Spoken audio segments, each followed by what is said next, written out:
دغه خلک د خوست له بېلابېلو سیمو دلته راټول شوي ترڅو د هغه ټورنمنټ پایلو به وګوري چې د یوې میاشتې راهیسې پیل شوي.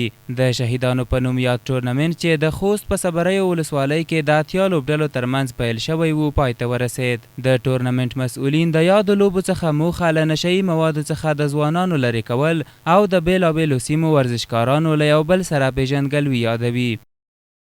تقریبا په دغه ټورنمنټ کې تر اتیا لوبډلو ګډون کړی و. زموږ موخه او هدف له دغه ټورنمنټ څخه دغه ده چې ځوانان ورزش ته تشویق شي. هغه ځوانان چې په نشهیي توکو باندې اخته دي دوی له نشهیي توکو څخه منع شي. او دویم هدف زموږ دغه ده چې دلته د مرکز همداشان د ولسوالیو د لوبغاړو همداشان د قومي مشرانو او د ځوانانو ترمنځ هغه مینه خپره شي، د دوی معرفت سره وشي. غوښتنه مو دغه ده د افغانستان د کرکټ بورډ څخه چې دلته موږ لپاره یو معیاري لوبغاړی په لاره واچوي او یا موږ لپاره یوه اکاډمي جوړه کړي. ورزشکاران بیا وایي نشهیي مواد روغتیا ته زیان رسوي او باید ځوانان له نشهیي موادو څخه استفاده ونه کړي. دوی له نورو ځوانانو غواړي چې د تعلیم ترڅنګ د ورزش ته هم وخت ورکړي. ډېر خوشحاله یو د نظام نه، ځکه چې په داسې یو حالاتو کې موږ ته دا رقم د ټورنمنټونه برابر کړي دي. د ځوانان د نشهیي توکو څخه راګرځول کېږي نو ډېر د خوشحالۍ احساس کوو.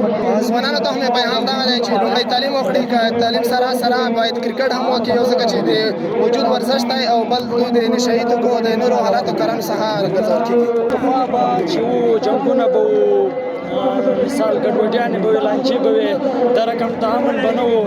اوس موږ ډېر خوشحاله یو، امن په فضا کې حل کوو، میچونه کوو. د نماینده څخه مو دا هیله ده چې موږ ته میدانونه په لاره واچوي او منظم سیستمونه برابر کړي چې موږ په ارامه فضا کې کړو.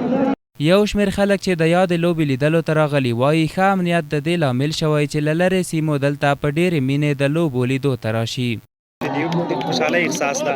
مخکنی به په دا ځای کې د مرمیو او د راکټونو ګزارونو، نو اوس د خوشحالۍ احساس کوم په دغه ځای کې په مینه، په اتحاد، په ورورولۍ راټول شوي او د ورزش په تعقیب وو.